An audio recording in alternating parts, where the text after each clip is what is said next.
flag. That's a flag. Awesome drive, man. Awesome drive. It's nice to close out a race like that. That was awesome. This is the Team Blaney Podcast. Welcome, everyone, to 2023 season episode 4 of the Team Blaney Podcast. My name is Adam Rogers, and alongside me is co-host Steve Mez. As always, this podcast is brought to you by fans for fans. Steve and I have been following the drivers of the Blaney racing family for 2 decades, and Team Blaney itself launched on social media in 2014. Each weekly episode of the podcast offers an in-depth analysis of Ryan Blaney's latest NASCAR Cup Series race, plus news, notes, and a lineup of special guests throughout the year. This week, though, we break down the number 12 team's run in the Daytona 500 at the world-famous Daytona International Speedway. Steve, welcome back. As I said, pre-race, pre-podcast, I was excited to just kind of get back into the rhythm of things, get back into race recaps, because I know with the Clash, we kind of just talked about the pageantry and the general aspects of the race, but we didn't get into a super in-depth recap. But I think we have plenty to talk about when it comes to this 12 teams kind of up and down crazy run in the 2023 Daytona 500.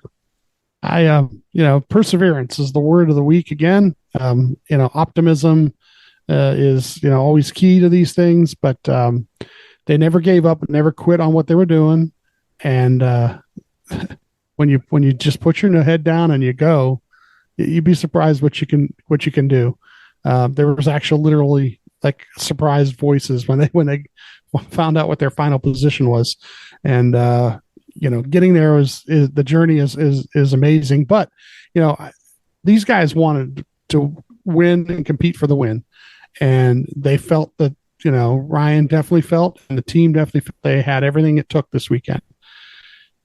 You get halfway, 3/4 through the race, and these events happen, and you think, well, that's it, and then you get to the end, and you get the result that you get, and all of a sudden it becomes the best top 10 that you've ever had. You went from being totally pessimistic to like, wow, what a great top 10. Yep. And that is the most amazing part of it, is your eyes come out of your head at the end when you find out what happened. And there are people that turned it off that I talked to since then. They were like, "You did what?" Oh, I quit watching, man. Oh, never quit watching. Never quit watching with these guys, because they'll find a way to do it. I read a post somewhere about somebody said about that is the thing that championships are made of, and we talked about this last year in the couple times last year where they made the repairs, got the car back out there, got laps, got positions. We finished 15th last year in the summer, 6 laps down, but it was 15th. Yeah. So putting your head down, and the guys doing a great job. And we're definitely going to talk about some guys on the crew later on. I'll mention all the names because they deserve all the praise in the world for the job they did. Watching them on in-car audio, the numerous times they came in and kept working on it. Just amazing stuff. So yeah, it's not the W that you wanted. It's the first race of the year, so there's 35 more opportunities, but it's really not bad considering, and that's the thing you got to take away from it. Now, that's a little bit about the racing. I do want to talk a little bit about the event. I think this was about the 5th Daytona 500 that I've been to in person, going back to when I covered it for a couple of years, and then I've been going more as a fan the last few years. If anyone was following along on our brand new TikTok there or Instagram and stuff, there were a few videos we did from the track.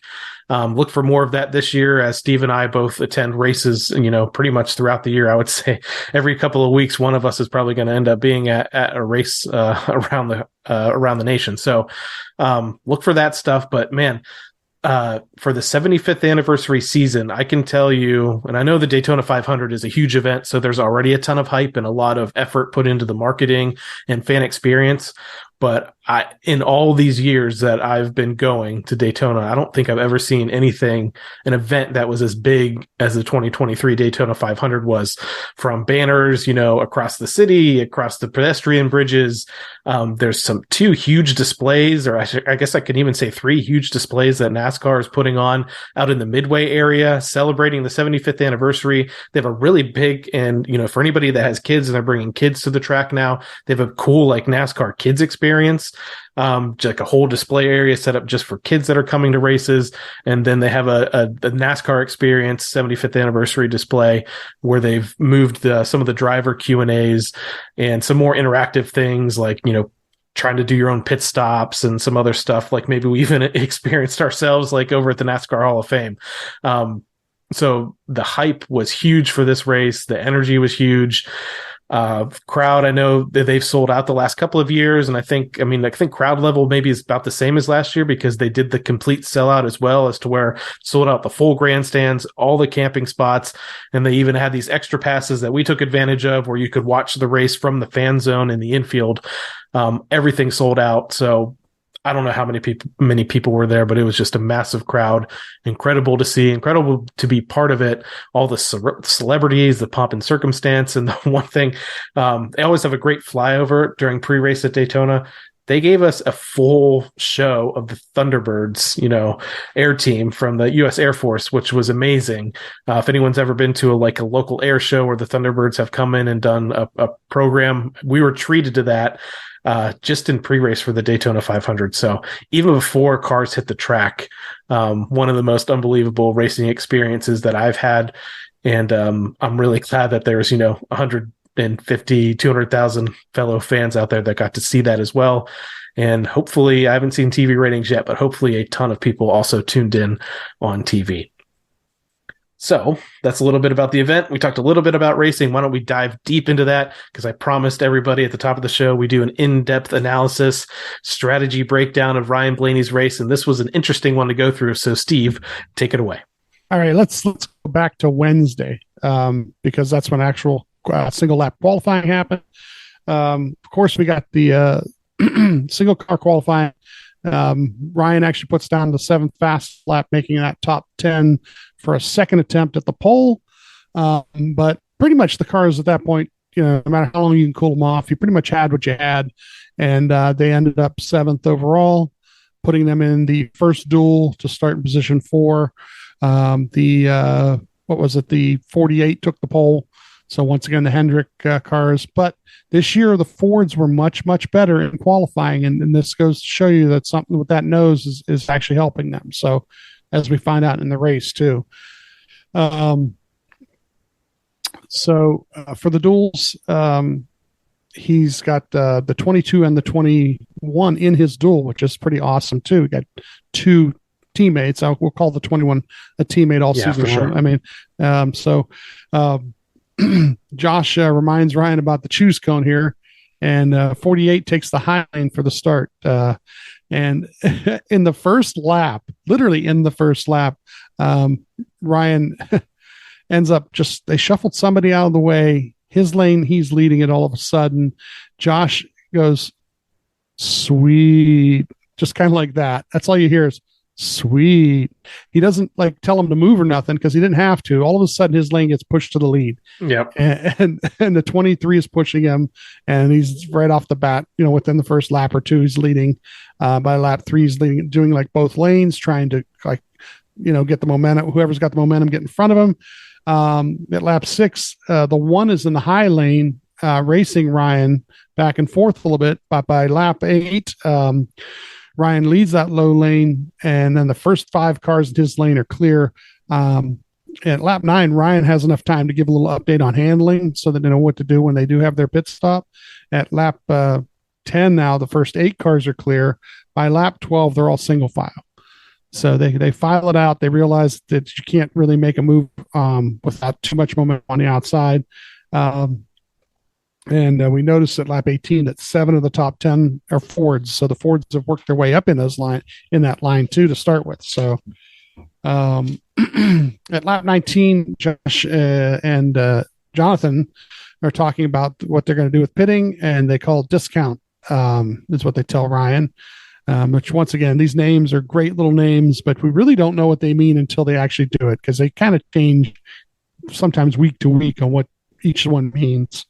At lap 22, the Chevys pit, and this is where things, everybody knew that certain teams were going to pit by manufacturer, but this is what really changes things for the duel.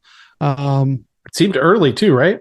Yeah, they were at lap 22, and they could have probably went a couple more laps. And it forces it kind of forces everybody else's hand. But at lap 25 is when the Fords pit, and actually 11 cars pit. So I don't think it was all Fords. I think a couple of Toyotas actually got sprinkled in because they had to come.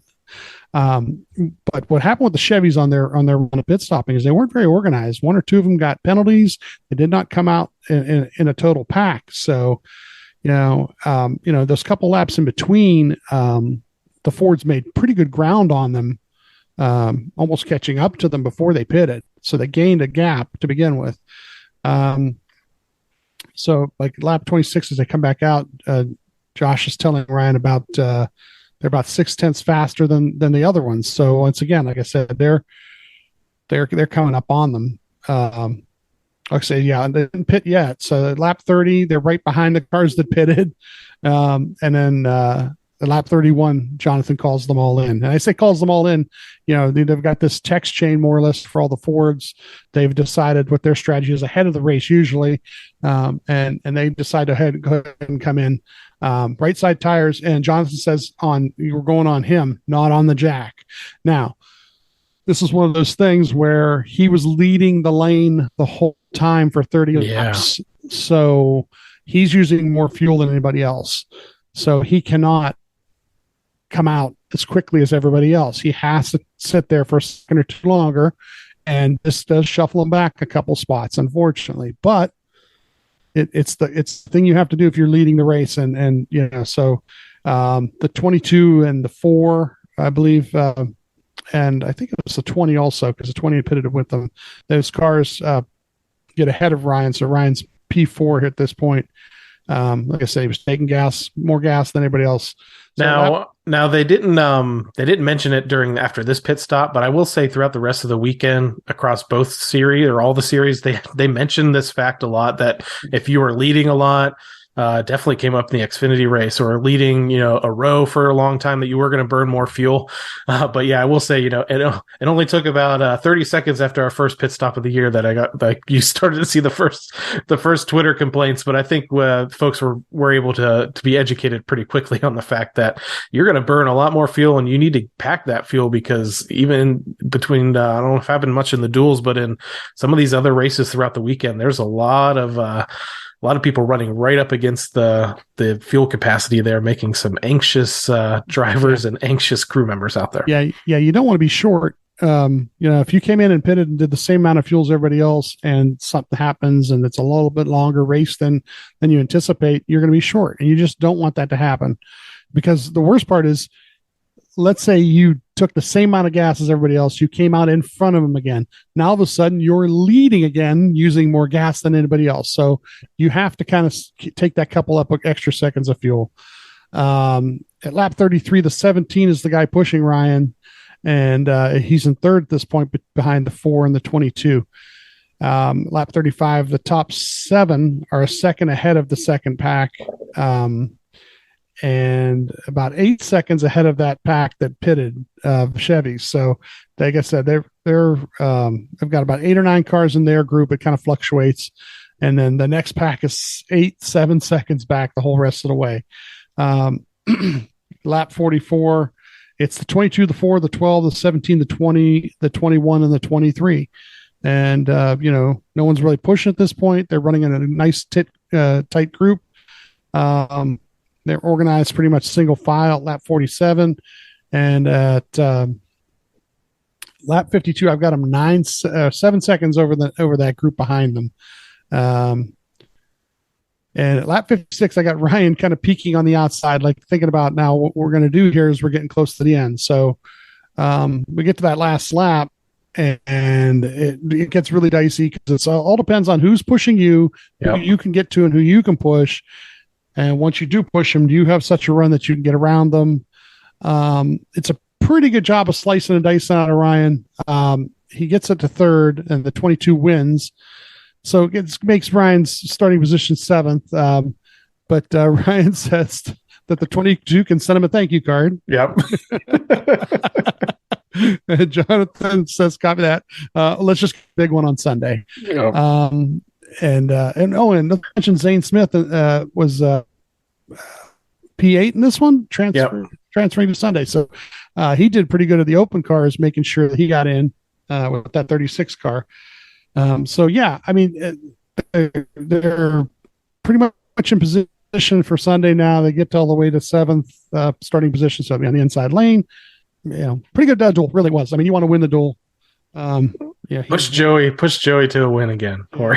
It was just, and Joey in his interviews was very right away. He said, thanked Ryan. I mean, you can just tell how the way that they approach these races at Team Penske is that Joey said, I knew Ryan was behind me, so I wasn't worried. Like, I would like to think that if Ryan was ahead and Joey's behind him, it would have worked out the same way.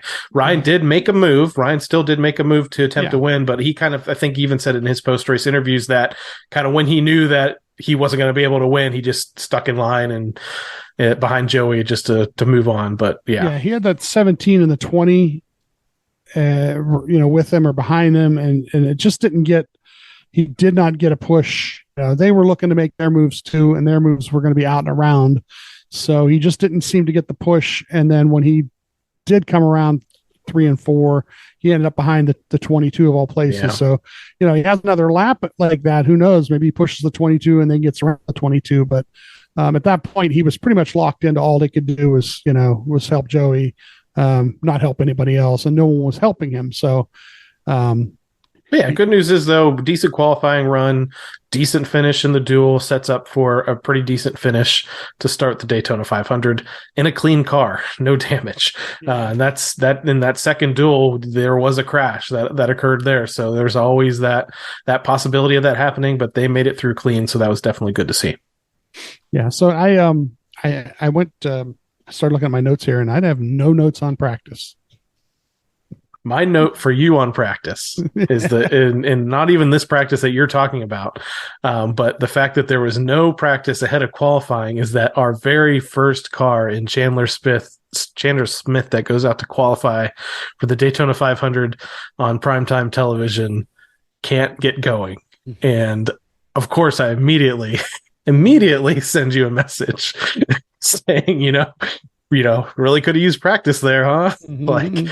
And then he wasn't the only one. It ended up being a couple of folks that had some mechanical gremlins that came up, and I guarantee you, and it's really weird. It was kind of split. When you talk to some of the crew chiefs out there, even Jonathan, when we had him on, last week or the week before last, said they weren't really too worried about practice. But there's a lot of drivers out there. I think even like Denny Hamlin and some others that did say they kind of did want practice out there. I'm going to guess we're going to get that 20-minute session or something going into the 2024 race because of what happened in that qualifying session. Now, the practice that you're discussing that happened after the duels, I didn't even watch them. I think we were on the road and on our way to the track to go to see the Xfinity and ARCA race. So I can't say I cared that much either because we already knew where the car stood after that dual race. Yeah. So it's funny. I sent Jonathan a message about how we talked about the practice and no practice. And yeah, he was pretty happy with practice. He sent like that little muscle arm guy that he sends out a lot of times on Twitter because he knew that his Ford Mustang was ready to go. And I think only 17 cars, right? I think 17 cars only participated in practice anyway. So yeah. So the guys, the things that I've heard since qualifying about this whole practice situation is that 75-80% of the teams that were established teams really had no problem with not having a practice beforehand because they knew what they had coming in. You're right. The couple that needed it obviously, but so yeah, you're right. There might be something in the future, but yeah, the two practices that follow, are eventful and non-eventful. I mean, they're eventful for just kind of like helping. Harrison Burton ran a lot of laps with Joey and Ryan, as many as he could. Every session that they had, the 2 sessions, They went out like 2 separate times each time, and almost every time the 21 was running in front of or behind them. The Fords pretty much traveled together most of the practices. They did some time with the Stewart Haas guys. They did a lot of time with Keselowski and Buescher and that group.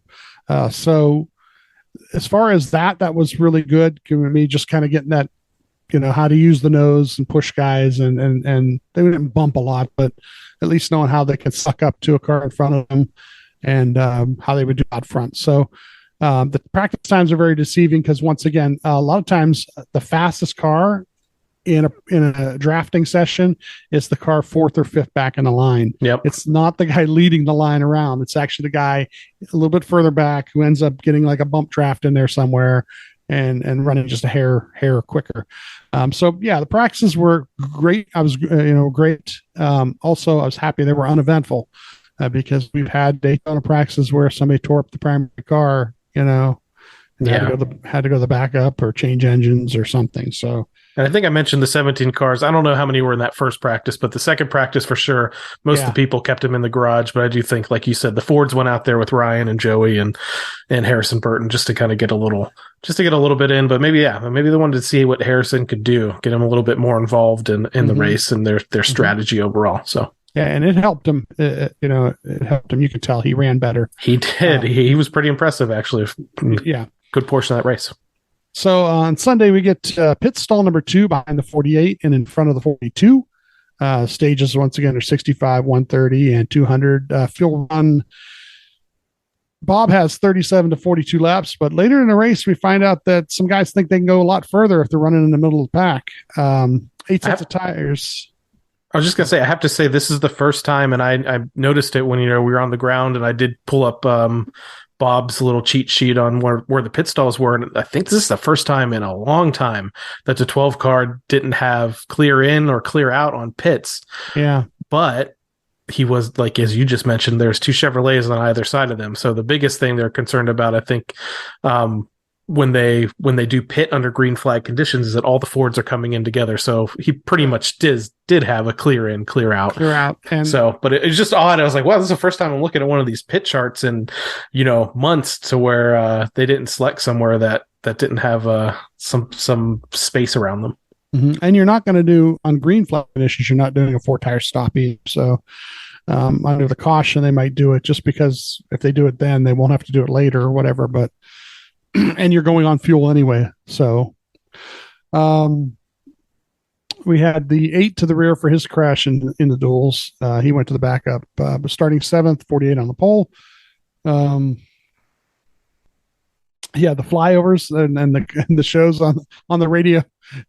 Well, either it was Ryan or Josh, I'm not sure which, says I could have high-fived that guy going by, because they flew so low to the deck going, and at 200 feet, I guess, is what they're supposed to be allowed to do above the ground level. I don't know if that counts the stands that you guys were sitting in, but the one flyover went directly over top of the stands, straight across the face, perpendicular to the start finish line, and just it was insane. It was spectacular, is all I can say, is that we were definitely treated to a top-notch show that I think surprised a lot of people, because, like I said earlier, we're used to just the one flyover and then maybe one more pass and then that's it.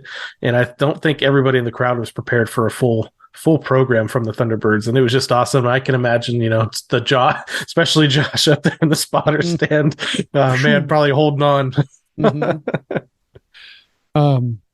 So the low line, he was in the low line to start the race behind the 20 and in front of the 17.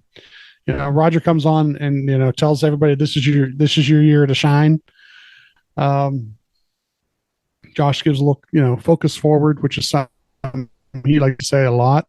Just worry about what's in front of you. At lap 1, the 6 actually ends up getting behind Ryan, and all of a sudden he's got 3 Fords behind him. He's the 4th one in the low lane. Lap 7, he says he's pretty good on the bottom.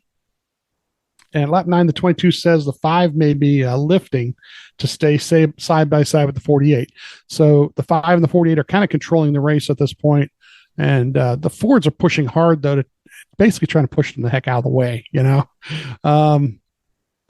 At lap 10, the low lane does push ahead. Ryan gets up to fourth at this point. The 20 moves to the high lane. Ryan is now behind the 22 and the 5. And by lap 15, the 9 is behind him. And the high lane's moving ahead. So it, ends up between 6th, 7th, and 8th, depending on, it's hard to follow the tracker at this point because it does fluctuate so quickly. But in the lap itself, basically. So by lap 19, there's 15 cars in the lower lane. And at lap 20, the 22 is pushing the 5 to the lead in that low lane. At lap 20, there's 20 cars in the low lane now, and Ryan's up to third. So, but within 4 laps, the lanes even out again. They get close to each other and they even out. At lap 29, he tells them about a half a number tight, which is not much of an adjustment. Usually something they can do just with the air pressures. The low lane is the 5, the 22, the 12, the 4, and the 6. And at lap 33, they talk about the pit stop. It's going to be snap-on and black when they do pit. Once again, not sure what that's going to mean until we get to it. At lap 34, the 10 and the 2 jump in front of the 5. So the high lane made a move. A couple guys got pushed out, and then they decided to jump in front of the other lane. And I think this is partially because they're trying to get ready for pit stops. They're going to come in as a group by the manufacturer, and you got to get to the low lane if you're going to do that. So lap 36, he's actually 6th in that low lane, and they're pitting. So they're 2 tires, and they're going on the fuel again, once again on Jonathan. They come out third of all the Fords there, and 7 Fords are together. And at lap 41, the 45, the 11, the 10, and the 2 are in front of the high lane. And Ryan is between 10th and 12th at this point. And Toyotas are 5 of the top 6. So the pit cycle worked really well for the Toyotas on this pit cycle. At lap 49, Ryan says, we obviously need more track position. Just can't go anywhere. And for the guys who are saying there was a lot of like swapping of the lead and so forth. Yeah, the 2 lines were moving back and forth. But once you were in a line, there wasn't a lot of like being able to duck out and make a move on somebody and get back in line. The gaps were pretty tight most of the race. At lap 51, the 23 has an issue. And this, I think, kind of gets bumped in the wall here at this point. Yeah, Truex was bump drafting behind him. Bubba's taking the lead. It seems like people are pretty excited, but as soon as they go around that one corner, I think he just gets a weird. And we saw this during the duel. Between the 8 and the 99, it just seems like they just weren't completely square. And it got, Bubba loose, and he just kind of checks into the wall, and he ends up coming down into the pits. But I guess his tires were still up. So, but, I think things eventually progressed for him. But it's kind of unfortunate. As soon as he's a great speedway racer, and he kind of got up into lead, was leading that line, and then you just kind of have a bump draft that goes wrong. Mm-hmm. At lap 52, Ryan goes to the low lane, and by lap 56, he goes back to the high lane. It's in 20th, he's trying to find a lane that moves faster and he can move ahead of somebody. But at lap 59, the high lane pulls ahead of the other lane. And so Ryan's all the way up to 11th with the 19 leading at this point. At lap 62, he's trying to put together the high lane. He's trying to lead it, and just not getting much help here. At lap 64, 16 car has went a lap down, but he decides he's going to block everybody to try and join the pack. He's trying to be the first car lap down is what's happening, because I believe somebody else was a lap down in the back of that pack. So he figures if I can just block everybody and maybe assimilate into the middle of the pack here, I'll be ahead of the other guy. I'll be the lucky dog. And I mentioned this in the Discord. I mentioned it to you, and I know that it's kind of different circumstances, but this is a new move that's come up in the last couple of years that a couple of people have tried. It worked for Ross Chastain at Talladega last year, and he went on to win the race. Pulled a very similar move. He did end up kind of just splitting the field down the middle, I think, because there's a little bit more space on the track at Talladega width-wise. So it's a little bit more difficult to pull off here. I think I mentioned it to you, like, this is the reasoning why this happened. I don't agree with it. And I can tell you that I was saying a few choice words standing on the garage watching this race as I see the 16 do this, especially since of the driver. Last couple of years, Ryan has he hasn't really been in the Xfinity series at all. And, I'm just trying to find somebody, and, Colleague Racing's an Ohio team. So I was like, let's support them, a little bit, and got to like AJ a little bit there. Then immediately AJ is my enemy here because, Ryan had, as you said, he was running back in 20th forever, kind of mounted a charge there eventually when the outside lane got going up into the top 10. I was like, oh, great, going to get some stage points here. And then the 16 just parks it. And man, it causes almost a melee. Almost causes a melee, first off. Secondly, it worked. It worked because he ends up getting a lucky dog. That's what I was going to say. The worst part is that it works. So what's worse? It's going to happen again at Talladega this year. It's going to happen again at Daytona when they come back again. Yeah. The word stupid was used a couple times on the radio, and surprised we didn't wreck was what was said. I mean, it really, really was. The 6 ends up winning the stage, and Ryan ends up 20th because of this thing. Yeah, it looked like he just bailed. Like once that happened, he just went to the back, which is probably safe because you never know what's going to happen at the end of these stages with the points on the line. So didn't blame him at all. Come in, do the pit stop, reset, and then see where we go from there. Yeah, we got Jonathan saying 4 tires waiting on gas again. So even if you get a 4-tire stop in right now, it takes more gas than the 4-tire stop. So people don't get on the pit crew on these pit stops this year. It's going to end up being that the pit stops are faster than the gas that we can put into the car. So sometimes you have to wait for the gas. He comes in 20th, leaves 16th. So they gain 4 spots on the pit cycle. We knew that would happen. We get this choose cone. We're taking the top behind the 22. Can I tell you a funny story about the choose cone at Daytona? Yeah. So I think you were at a track last year and you guys signed the choose cone or something when you were there. Yeah. So everybody's out signing the start finish line pre-race. And I thought, I'm like, you know what? I'm going to be smart and we're going to go down to the choose cone and I'm going to write Team Blaney like as big as I can on there, take a picture and then tell everybody every time they choose tonight, just remember that, Team Blaney's on the choose cone. I get my Sharpie out. I make the crossbar of the T and track people start running at me and telling me that I'm not allowed to sign the choose cone. And I noticed there was maybe like 2 or 3 other signatures on there, which I thought was odd because pretty much everywhere else you could write somewhere at the track had something written on it. And then they're like, you can't write on that. And I was like, what? Like, you can't write on that. I'm like, I was pointing at the other ones. They're like, you can't write on that. It messes with the tracking. And I was just like, the tracking. I was like, okay. Then I wasn't gonna. I mean, it wasn't something worth arguing about. It's something their bosses told them to enforce. So it's like I'm not going to argue with the frontline worker. But I just thought it was so funny. So the top of a T of Team Blaney was on the choose cone, awesome. But I didn't get to write the rest of it. But I don't know if that's going to be going forward. I don't know what tracking they mean. I don't know if they mean like they think if there's too many signatures on it, drivers weren't going to be able to see it properly. Maybe I could understand that, especially if it's a lot of black Sharpie and then the orange goes away. But anyway, that's my fun choose cone story for this year. Well played. So the 6 leads them off for the restart here, leading the high lane. The 24 is the only Ford in Ryan's lane. At lap 76 here, the 6 is leading the low lane. Ryan in the high lane behind the 11, and he's about 16th, 17th, 18th here.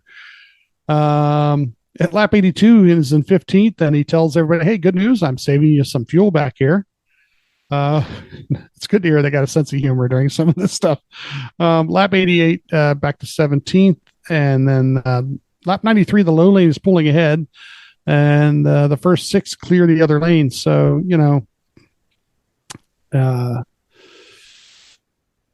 Brian in lap 95 is in 21st. He's running behind the 22 car, so he's trying to stay with the teammate, but they're just kind of stuck there at this point.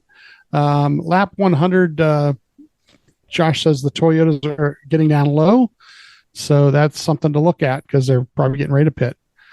The 8 leads the high lane. At lap 102, the 1 car gets in the way of the 11 and almost wrecks him.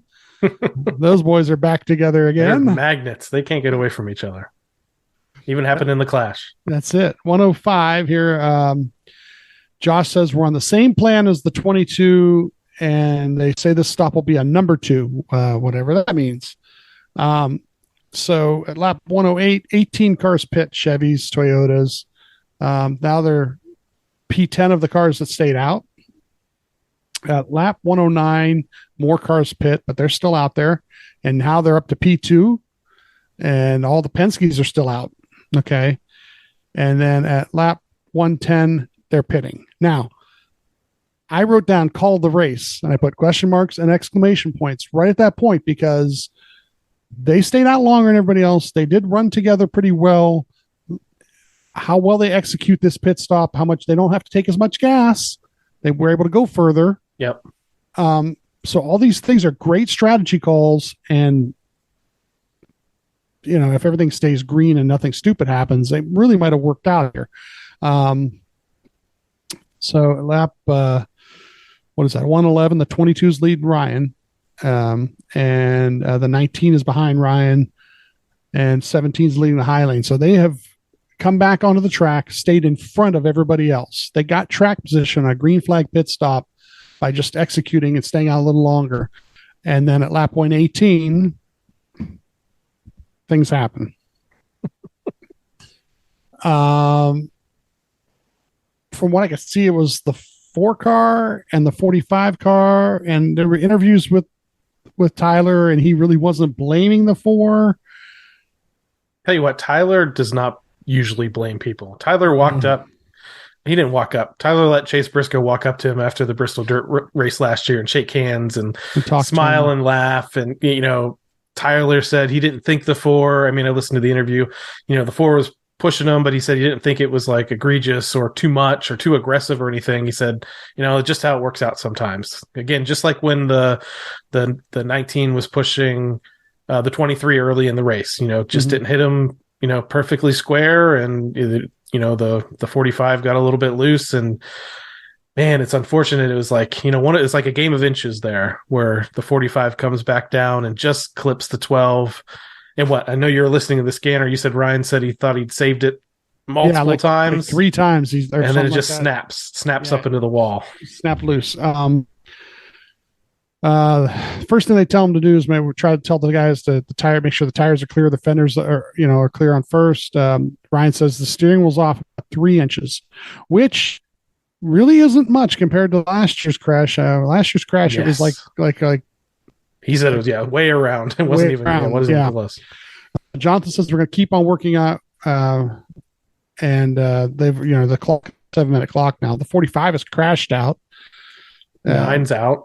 Yeah, the 9. This is where the 9's. Yeah, they lost a lap during this. Which can happen. He says I thought I had saved about 3 times. I just couldn't save it. The cars involved were the 4, the 5, the 9, the 12, the 19, the 43, the 45, the 99. But as they're doing these, they do 2 or 3 repairs. They come in before pit road is open. They get back out. They try to catch up. They do lose a lap in this.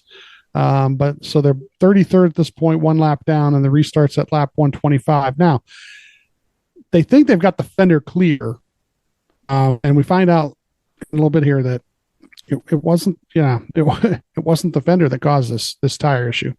So they're racing the 36, the 8, and the 67 for the lucky dog. So they're 1 lap down, but they're with like 3 cars that they could. Yep. The 8 is the only one that's really strong at this point still. So, and they're trying to make minimum speed too to get off the DVP. Yeah, right away within the first lap, they're off the clock. So they do get to that right away. At lap 127, the 22 is leading. Lap 120, he's losing the pack in front of him though. So you can just see them. Like, once again, I'm watching 2 TV screens. I've got the regular race up on top, but down below we do have in-car camera. So we're watching out the front window, and you can see them, slowly, getting away. It's usually a couple seconds a lap. So they get to the end of the stage, and the winner's the 1 car. That once again, they're pitting early to fix the nose. The crew comes over the wall. They're fixing the damage. They catch back up the field. They pit a second time. And Ryan says something. He's worried about the front right tire because I think he felt that something was happening. They catch up to the field again. I said it looks pretty fast. When they were trying to catch up to the field, he's running flat out. That's the funny thing about a caution is you think of all these cars behind the caution car. Okay. And they're just slowly going around a track. Well, as this type of thing is happening. He's coming off pit road. That caution car is in 3 and 4 coming around, and he's trying to catch up to it. So down the backstretch, they're boogieing. They're trying to see if it'll work under speed at that point. I was pretty excited at this point. I don't know if excited is the right term. I was devastated when the crash happened because I don't know. I had a feeling that this year was the year, and I didn't vocalize it too often or even, mention it to you, but I thought like something this year would be the year. So I was devastated by this crash, but then the fact that they were able to fix it and then meet minimum speed got me feeling a little bit better. And then like at this point, I saw him motoring around the track and I was like, he's not going to win this race.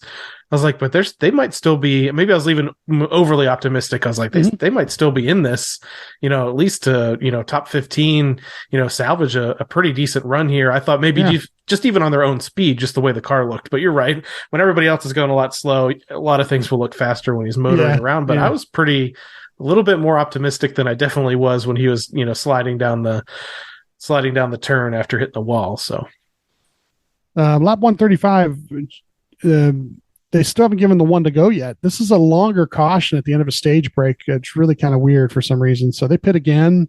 Of course, they're going to be tailing the longest line. The 23 did not pit during this, so he's actually leading. The 8 was the lucky dog.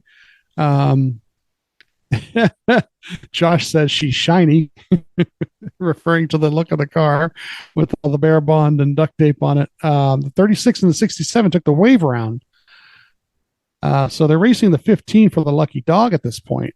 Lap 137 is the restart in 34. And the 15, of course, is in 33rd. So it says it's bottoming out, killing the right front, and then all of a sudden flat tire and caution for the debris. Now, this is good and bad. I mean, he doesn't actually lose another lap on this as it's going. So it's one of those kind of deals which is cool. Jonathan says we're not sure what cut it, but we'll get more stuff clear of it. So they get it in there. They're in 34th. They're right now the only car lap down at this point. And they clear something in there. And he tells them, I don't know if I have it coming ahead here in the thing, but they found something inside underneath. So it wasn't actually rubbing from the outside, but it was something that was loose underneath that cut the inside of the tire, I believe. So lap 143 is the restart tail end. Lap 147, the 10 leads. Ryan is pushing the 50 car, but they lose the lead draft. 8 of the first 10 cars are Fords at this point. And at lap 165, the lead pack is coming. So they do go 2 down. 17's leading, and everybody's doing a pit cycle here. They're lap 175, taking 2 tires. But actually, I think they pit with the Fords at lap 175. Sorry, my notes lost track of that there. So they tell them 2 tires, and they take the right sides. They go off the jack. The 99 is leading at this point. Then we get a caution at lap 181 for the 54, the 84, the 41, the 34, the 4, and the 19 involved. And the 21 and the 22 are up there at the front. The free pass is actually Ryan. He gets one of his laps back. So now he's 1 lap back. He's up to 32nd. And he's the only car. He's 1 lap down. He's racing the 34 for the lucky dog at this point. Lap 188, the 16 is taking the lead. And lap 190, Josh says, all we need is a caution, please. And they're 31st, 1 lap down. The 6 takes the lead at lap 191. He's up to 30th there. And at lap 97, the 8 takes the lead, and then we get the caution for the 99 car. Man, I know we're not big Kyle Busch fans or anything, but I think this is like the 3rd or so time that he's been leading the Daytona 500 with just a couple of laps to go, and something happens and derails his race there. But thankfully, our amigo Daniel Suarez got caught up in a crash there that didn't do any damage. He just kind of ended up, I think he spun off someone's front bumper, just like a lot of these other accidents that happened, but he spun down and got it going again to live to fight the rest of this race. But man, if you would have told me that back when that accident happened, the original one, that the 12 car was going to finish on the lead lap of this race, I would have thought you were crazy. And here we are setting up for a lead lap finish. Yeah. So Ryan says, all righty, here we go. So we're going to get a green, white checker. He's 29th. They come in, they put scuffs on it. Jonathan says, hey, let's get a few more spots here. Thanks for hanging in there. And we've got the 8 leading the 3 at this point on this restart. And the 24, the 22, the 6, the 17, the 47, the 5, the 2, and the 84 are your top 10. The restart, he's in the low line in 28th. Then we get a caution right away before we get the lap in. And Ryan goes high. And Josh does it amazing. It's like go high, go high, go high, go high, go high, go high, go high. I can't duplicate it. I mean, that's as close as I can get. My wife is listening to this and she goes, Josh should moonlight as an auctioneer. He's pretty quick. Yeah. He's pretty quick. But when he knows and he's trying to tell him what to do, he's trying to do it so emphatically and in a manner that hopefully Ryan follows it because he sees where the opportunity is. Yep. And this does work. Jonathan says we're up to 17th at this point. Ryan says, copy that. The 47's now leading. And they're cleaning up this mess from this melee. And Jonathan says, stay high down the front stretch. We have a beach going on. Yeah, I tell you what, the 84 car. So, Jimmy Johnson, he actually for his first 500 back in a couple of years there had a good run going, but unfortunately he drove like 3/4 the way around the track with his damaged car that was leaking fluid. And so they had to put Speedy Dry around everywhere. And we talked, earlier on in this show about the importance of fuel mileage here. And there was a lot of people that were very concerned. I think even the RFK cars come in and pit. Here's where it comes. Yeah. So we know we're getting another green, white checker, and a few of them come in for fuel. So Ryan goes from 17th to 13th because about 4 guys in front of him come in for fuel. And he's, Ryan notices it, and Jonathan goes, "We're great on fuel." Yeah. But that's where it happens. Is it just makes it so important. And this caution felt like it was going on forever. It actually turned this race into the longest Daytona 500 by distance in history, because of how long this final caution ended up having to go, because it took a while to get that Speedy Dry cleaned up and get everything ready to go racing one more time. Yeah. So P13 for the choose now. And Josh and Ryan spend the next 30 seconds discussing high lane or low lane, which is better to avoid a wreck at a super speedway. And really, truthfully, there were different opinions there. They both, and they weren't arguing. They were like, well, usually the things wash up the track first, so you might want to be low. Yeah. But sometimes when it's low, the guy kind of spins and just sits right there in the middle of the track. So they took the top. The only good thing about the high lane is if you are in a crash, you don't have that far to go to hit the wall. So I'd be picking high. Yeah, the leader took the top. Ryan was following the 67.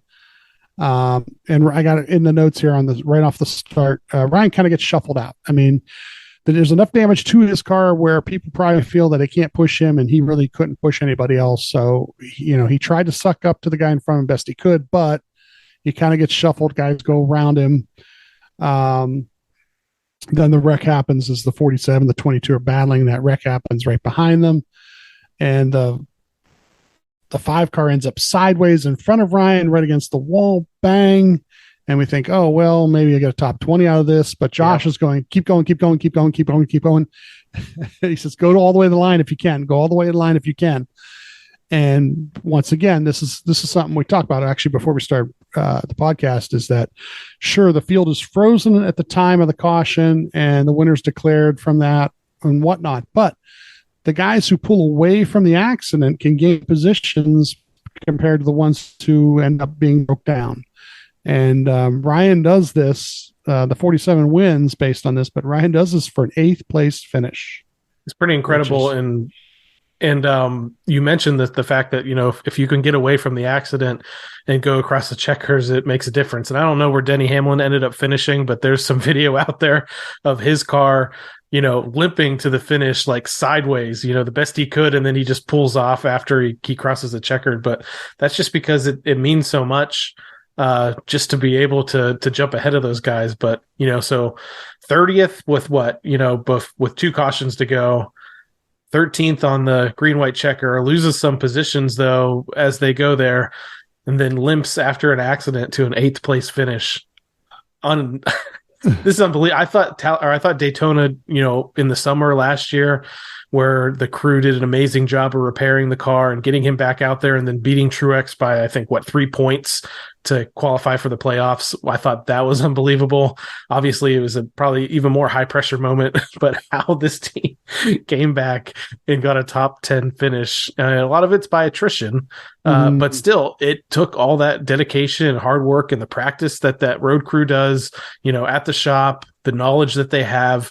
I know you've brought up the fact that, we interviewed Raymond Fox last year. We just talked with Mule, Dave Nichols, in last week's episode, who's kind of a member of that crew that helps with the repairs. Those guys give some really amazing insight into what it is that they do and what their role is. And we don't want to lean on them, at all, really. We want them to have the knowledge that they have. Yeah, but it pays off when you need it. I wished Raymond good luck, and I before the race, and I hoped him to have a quiet day, but yeah, the Jonathan's group that he's put together: race engineer Tony Palmer, engineer Marcos Castro, front mechanic Brett McCutcheon, interior mechanic Daniel Lynch. We got Dave as a tire specialist. Greg Sorber's the new truck driver. Well, not new truck driver. He was the other truck driver. And then front tire changer Ryan Flores, Jackman's Jordan Osinski, rear tire changer Zach Price, tire carrier Trevor Aspey, and the fuelers Chris Conklin. You got the setup plate mechanics Eric Bailey. All these guys, huge job. Ryan, we talked last year about when there's damage and how the guys that climb over the wall to fix the damage are not the same guys that jack up the car and change the tires. But Ryan Flores has to tell them the first time he's the first guy out when they do change the tires to tell him what kind of damage he's looking at, and he comes back over the wall, because that is the right front that has damage. The left is what's sitting next to the wall, so they really can't see it. So he's got to go. He changes the tire, and as he's doing it, see if he can see what's loose or what's out, wrong in there, and come back to the wall and let those guys know. So when they jump back over the wall, they know what they're dealing with. So, a great job by all those guys, and I mentioned all their names. If you know one of them, or you've had, send them a thank you card, a thank you note, tell them what a great job they did. Let them know. I know last year we interviewed Raymond. It was literally right after they did what they did at Daytona, and that was a Saturday. Was it a Saturday night race? Yeah, Saturday night race, and it was on Monday. We were interviewing them. So those guys, they want to work at the shop. They want to get that car ready. They want to get it to the track, and they don't want anything to happen to it at the track except, be out front. And when it's not, it says a lot about them, what they do to help, and Ryan drive the hell out of it. It's damaged. He did get the steering wheel close to back to where it normally was. So he could do some things with it. But he maximized that car to the point where afterward on the cool down lap, he was coming around the backstretch, and he tried to make a quick move around somebody who slowed down, the 16 car, from what I understand, slowing down in front of him again. And then he spun it out and hit the outside wall on the cool down lap. So that car was not 100%. No, and it could not totally handle well, even though they fixed it as best they could. But to get an 8th place finish out of everything that happened, just amazing. And those guys, like I said, I read all those names on purpose, so that you know who they are. They put the work in, and they got that car back out there, got it running, gave Ryan a chance to do something with it. What a great day. Yeah, it's just every time it impresses me what those folks are able to do. I'm glad we've been able to highlight them and spotlight them and talk to a couple of them that have made some of these things happen over the last couple of years. we had a couple posts up on social media with pictures of the car, pictures post race of the crew kind of debriefing, Mhm. and it was just great to see positive comments on social media in the first place, kind of thanking these guys and bringing up the fact that this is what championship teams do. And you saw this with this 12 team last season. This is a team that didn't go to victory lane, but they persevered, made it into the playoffs, and made it all the way to the champion, or the round of 8, and on the cusp of the championship 4 without a win because of things like this. They were able to come from behind. They were able to battle adversity. And I don't want them to be facing this adversity this early in the season already, but it's great to know that they have the grit and the power and the skills and the perseverance to get through this, because this is a team that I think you're going to have to watch all season long. And I'm hoping that it's a team that's going to go to victory lane multiple times in 2023. I'm glad you brought up the pictures. They took the screenshots from that's the in-car camera. It was on my TV screen. I took a couple pictures. It was real funny because the one actually has Ryan. He got out of the car and he's standing with those guys and they're pointing things. But as I'm watching the actual video of it's taking place, I believe it was Raymond walked up with a knife, and I'm like, what's he doing? And all of a sudden he slices down the one side and he goes over the other side and he slices down. He's cutting the hood loose. They had taped the hood completely down because they weren't sure the pins were still in place. So they taped that hood completely down so it wouldn't move as they were driving, and I don't know what the flaps and if they were working right, but yeah, I sent them a couple of the guys the pictures of it just so they could see this, they were on TV in a way, not national TV, but on NASCAR.com. But I even put that in there. I said, boy, I want to be a fly on the wall for that debrief. I want to hear what they're talking about, how they did that and what they did, because it's not something they talked about last year about practicing it a little bit, like knowing what tools they needed and knowing what they would need to do to fix certain things that were, common problems. But they really have it down quite well. There were guys when I was watching them fix during the race coming over the wall, certain guys coming over, certain guys handing things to guys who were coming over, having certain things ready to go. Literally like watching a guy take the duct tape, the regular, couple inch duct tape down, and snap off a piece, and it was already in place as he did it.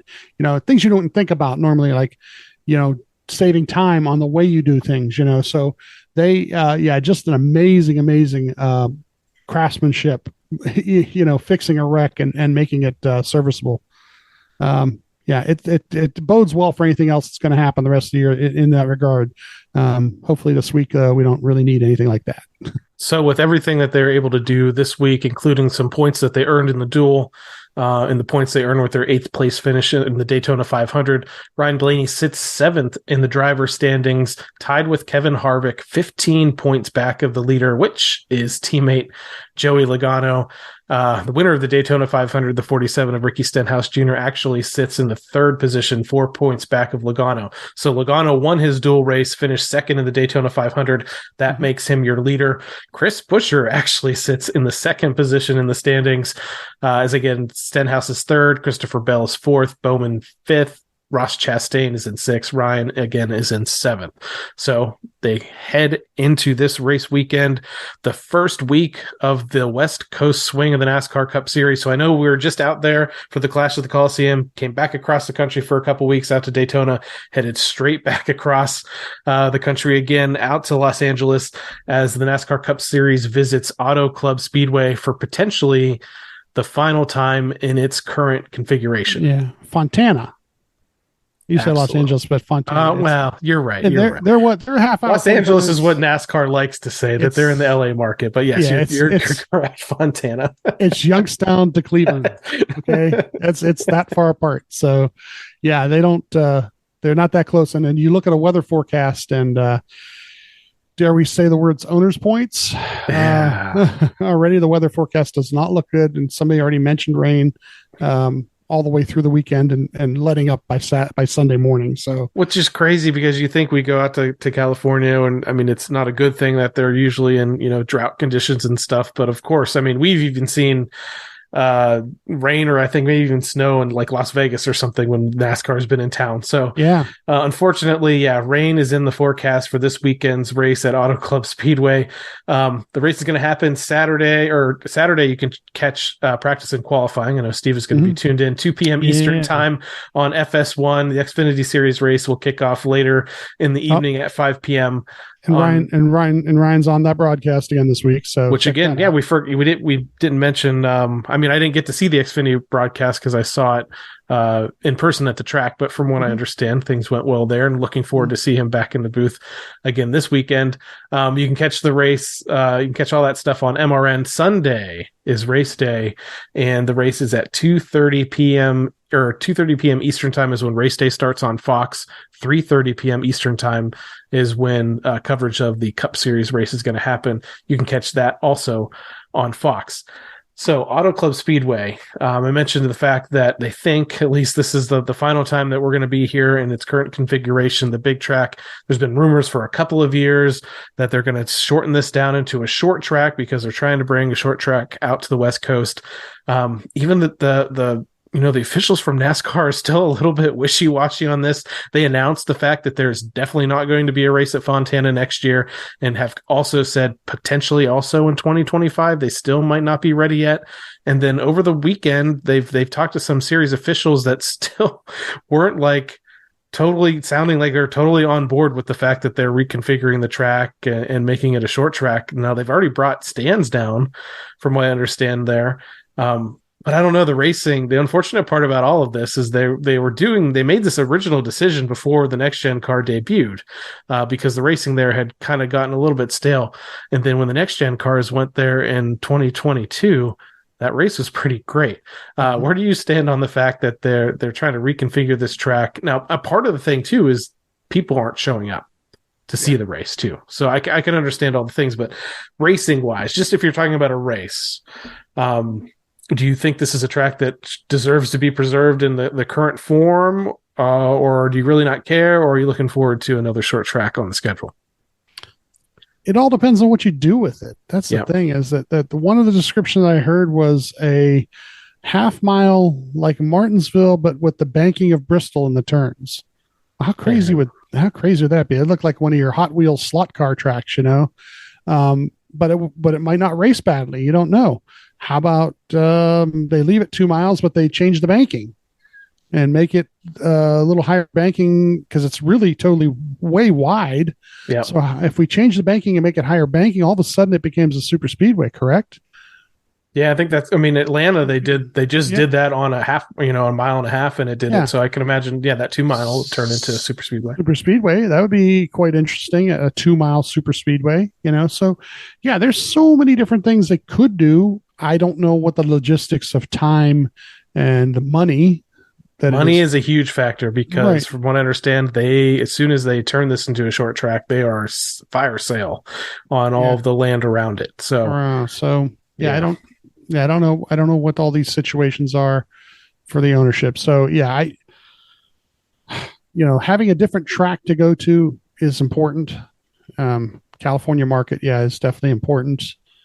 I don't know what they're going to do. I have, those opinions I just gave, your ideas or thoughts are interesting to see, but are they practical, and can they actually pull any of that off? Yeah, it remains to be seen. The one thing I definitely don't want to happen, which was another rumor, I think that they kind of leaked out there just to see what the reception would be, and that was the fact that, maybe we find a way to make the LA Coliseum a points race, and it seems like overwhelmingly, and I won't say people were negative about it, I think they just said no. Like you're not even going to give it even the time of day to think about whether that would be a good idea or not. Well, most folks said no to that idea. There's a lot of things about sponsors and not everybody being in the race at the end of the race. Like, you couldn't put 36 cars on that track or 40 cars on that track, and there's a lot of that where they would just be like, no, we can't not have the charter teams that are 33rd, 34th, 35th, those charter teams not being on the track. Their sponsors would not like that, yada, yada. So I understand that. But then again, they don't do a very good job with the clash of like talking about the qualifying races or anything like that either. Yep. The heat races. They advertise that thing for the feature, Yep. and they never advertise it for the heat races. You know where all the best racing was that weekend? Was Heat in races, every one for of the sure. heat races. When you only put 10 cars on that track, and you let them go, yeah, it was a lot more interesting to watch. But like I said, they don't advertise it that way. They all want the feature, get everybody into the feature, and there's no way you're putting 40 cars on that track. So let's see what they do. But for now, we're still at Auto Club Speedway in Fontana at its current configuration.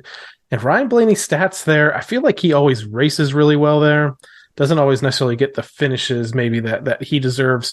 Average start of 12.2, average finish of 15.7. He has 1 DNF. He has 1 top 5, 3 top 10s, and they haven't been there enough in his career, so I can kind of roll down through here because during the pandemic, they actually had to skip California once or twice. So first race there in 2016, 35th, and then from there, 9th, 8th, 5th. So he did a string of races between 2017 and 2019, 3 straight top 10s, including that top 5 in 2019. And then the last 2 visits there, 2020, 19th, 2022, 18th. So not the finishes that team probably wanted or deserved. But I do think they might be a force to reckon with this week, especially with a little bit of this, at least team building momentum. They come off of Daytona, and I don't know if any of this new nose stuff between all the manufacturers. I think the idea was to get everybody back into the box here. Mm-hmm. So we'll see how this goes this week. But what are your thoughts as we head into this weekend at California? Well, like you said about the nose thing, Denny's the one that pointed out that he thought the Fords were going to be better. So let's see what happens with practice and qualifying there. Go back to Jonathan's interview from 2 episodes back, because we talked about some of the issues they had here. We didn't mention California by name, but we talked about the shocks releasing and the camber issues. And this was the first track after the Super Speedway last year where a lot of the teams were learning what they could and couldn't do with those setups and how it hurt pit stops. And this is where everybody in the world whacked the pit crew last year and whacked them, excessively. But the reality is they were in a bind based on some setup issues. And once again, they were all learning because they were not the only one that had these issues. It was noticeable, yes. Is it something they corrected as the year went on? Definitely. So watch this weekend and see how quick the pit stops are, and watch what happens with the car and how fast it is without those issues that they had. So I expect it to be a huge weekend, to tell you the truth, because this team is ready to. I think they're ready to rip off some W's in a row. Really, once they get to regular tracks and regular racing, where the speed is there, they're going to be the team to beat. So again, if you want to catch this race or you want to watch practice and qualifying, you can catch practice and qualifying on Saturday, 2 p.m. Eastern time on FS1. You can tune back in again on Sunday for the race at 3:30 p.m. Eastern time, but on Fox. That's the Pala Casino 400 at Auto Club Speedway. So we talked a little bit about the race here, but we should jump back a little bit and talk about the Daytona 500. But when it comes to the Team Blaney NASCAR Fantasy Live League, and Steve's going to be probably pretty excited to talk about this because he did really well. I did not. Now they've gone, and people probably noticed, those that are participating in this, they kind of revamped the website. They revamped the app. I don't care that much, but I did feel like I was a little bit more confused on how to pick things, especially when it kind of came to selecting featured matchups and the way they have everything set up. So either way, 100 or 68 out of the 100 folks that are signed up for the league started or set a lineup, which I thought was actually a really healthy number, especially with the number of folks that are asking to join. So we're going to let the league go one more week at California. If you have not set a lineup yet, If you didn't set a lineup for Daytona, and if you don't set a lineup for California or Auto Club Speedway, I'm going to boot you out of the fantasy league, because we have a lot of people that are contacting us on social media and otherwise that really want to get in and participate this year. So make sure you set a lineup this week if you want to stay in the league. My lineup for Daytona, and I kind of just bounced around a little bit. I looked at what happened in qualifying. I looked at what happened in the duels, and I made sure I didn't really start a lot of folks that, outside of one here, that maybe I that actually got me probably one of my most points, but one that maybe I shouldn't have started just based on load management for the year. So my lineup here: Eric Almirola won his dual race. I thought it was a good one to put him on my lineup, because I don't think the rest of the year I'm going to use him that much, though he can every once in a while in New Hampshire somewhere pull off a victory. Christopher Bell. This is one where I put him in there. I didn't think about it. He was good in his duel. He nearly won his dual race. He was in the race with Ryan, right? So I thought that car was pretty racy. Yeah, I'll use him. Brad Keselowski.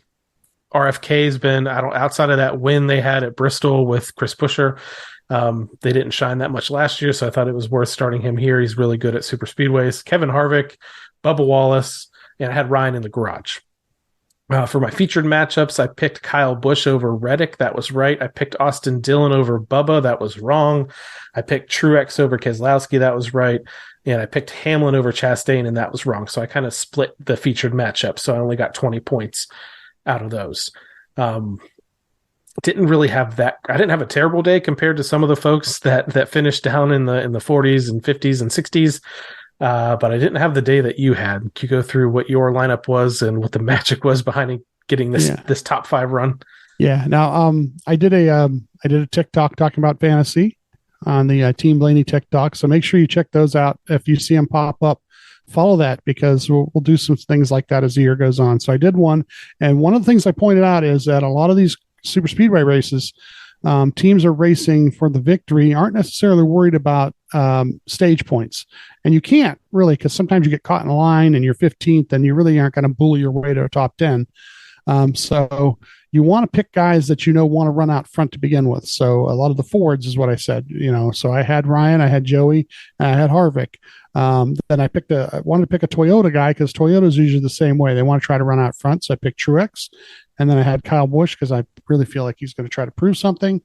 I had Bubba in the garage. So pretty good lineup. Kyle ended up being the lowest one points wise there, but it looks like Harvick and Logano got good stage points too. So, pretty good lineup there. I had Kyle over Tyler. I had Bubba over Dylan. I had Truex over Keselowski. So I had 3 right there. I think I had Denny, and I think Chastain won that one. So, I had pretty good setup. Now once going forward, now I'd set that lineup like Thursday, I didn't before the duels even. But now from here on in, I'm going to try and set my lineup after qualifying and practice, so that, cause you'll know at that point who's got the speed for the weekend. And there are certain guys that you're, going to shuffle out each week based on them not being, being quick one week at a certain type of track and not quick at another track. So, once again, I'll try to hopefully do a TikTok, maybe every week if I can, just on fantasy, after qualifying, so we can talk about that maybe Sunday morning or something even. So check out Team Blaney's TikTok for that kind of thing too. But yeah, I'm not setting a lineup. I don't even want to talk about them right now, because I have no idea what California is going to bring. We know what they showed last year, but once again, a lot of teams were playing with that problem and risking the cut tire last year. And how many cut tires were there? Tires that got loose from not being tightened properly from the first time they were doing real live 4-tire pit stops. So there's a lot of bugs that are hopefully worked out between this year and this year, and it'll change how the fantasy looks on Sunday. So I ended up in the 34th position with 148 points. So I was nowhere near the top 10 here, but let's run through the top 10 finishers and points earned at Daytona for the Daytona 500 this past week in the Team Blaney NASCAR Fantasy Live League. We're actually going to start with ninth here due to a tie, but Data Nerd for the win and Alyssa C tied for ninth with 176 points earned. Also a tie here for seventh with Go RB12 and Vans 12 with 178. This is all really tight here. And then in the fifth position here, another tie. Bulldog 0277 and your team, Mez 12, tied for fifth with 179 points. Now, I pointed this out to you, the fact that right after the race and even a couple hours after the race, you were only listed as 12th. And then at some point, they've made some adjustments here and you bumped up to fifth. So I'm not sure if you made some phone calls and made that happen, but I have some investigation work going on into how that happened. Don't worry about that, because the truth is I didn't do anything but the sort. All I did was look at where you were and where I was, and I was above where you were, and that's all I really worried about. So you weren't number one in your household again either. Right? No, we're going to brush over that.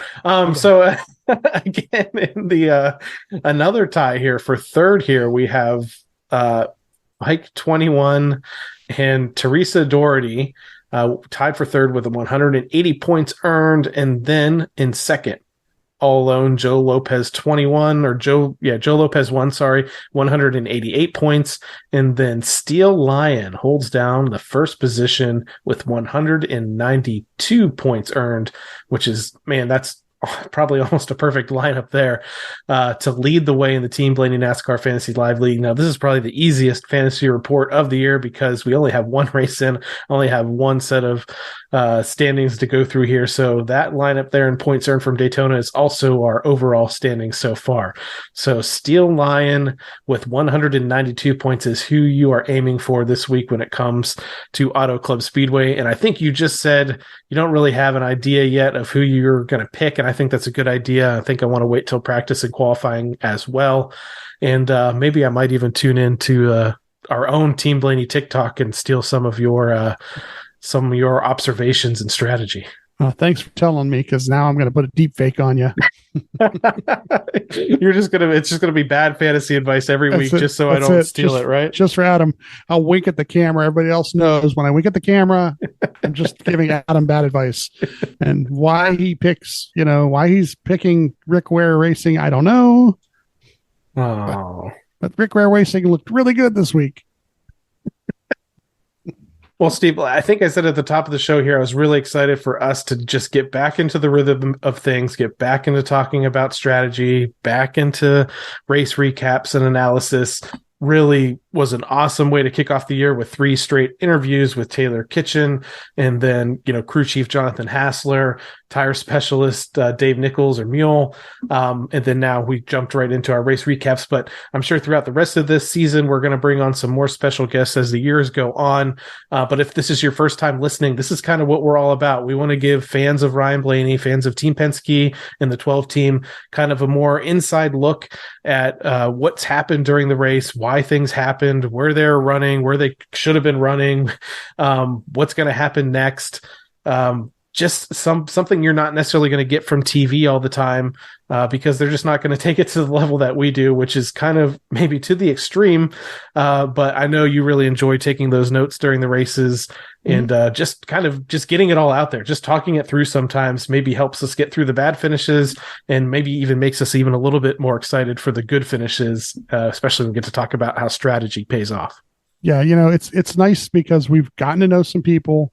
We can actually get a question answered pretty quickly sometimes. We've had some of these people on to tell us about things, and from what I get to watch and listen to, I learn a lot about strategy. Jonathan pulls off that pit move that they pulled off, and they end up out in front of the pack. And if Ryan doesn't get wrecked at that point, Ryan's got his track position. They got more fuel than everybody else. They would have all the things it takes from that point forward to win the race. And, mind you, these other things always get in the way of those things too. But so, you want to blame anything, you got to blame the 4 and the 45 for whatever was going on there. But in reality, everything else is going toward winning or trying to get a great finish.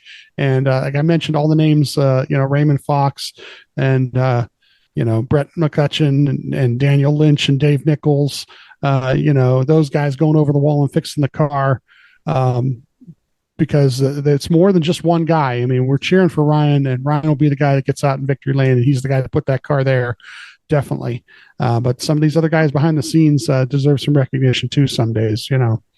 So, you know, hopefully we give you guys that kind of insight into what's going on every week here on the podcast. Absolutely. We thank them, and we definitely thank you, everyone, once again for tuning into this episode of the Team Blaney podcast. If you'd like to learn more about myself or co-host Steve, just listen to our very first episode that explores our Blaney racing fandom. You can interact with us on Facebook and Twitter at Team Blaney, on Instagram at team.blaney, and the same thing with TikTok. We got some videos going out there from the track. TikTok. Yeah, team.blaney as well on TikTok. Steal all of Steve's fantasy racing advice, and honestly, it's pretty good. He's not as good as Clyde's Chicken Pit Racing, who is participating. They just didn't have a good week at Daytona. They're trying to be our 3-time defending champion of the league. But anyway, all those videos you can find on TikTok. They'll be on Instagram. Twitter's kind of the main hub, and then we're also on Facebook. And finally, we'd like to encourage you to support the Ryan Blaney Family Foundation. Established in 2018, this organization supports causes like the Alzheimer's Association and UPMC Sports Medicine through fundraisers, events, membership in the Blaney Bunch Fan Club. To learn more, visit RyanBlaneyFamilyFoundation.org or follow them on Facebook, Twitter, and Instagram. Really, really awesome to see the Ryan Blaney Family Foundation out and about at Daytona this past week. They were set up all week long with a tent selling merchandise, spreading information, spreading awareness about the Alzheimer's Association, spreading awareness about their efforts with UPMC Sports Medicine. They have some brand new merchandise that's out there. They've rebranded the foundation a little bit with some new logos. They have some new t-shirts. They have a new hoodie. I know they said that a lot of that stuff is going to be launched pretty soon on their online store, so look out for that. If we have this thing up on video, I purchased a new hat over the weekend to help support them, also to keep me protected from the sun because the weather was beautiful most of the week there at Daytona.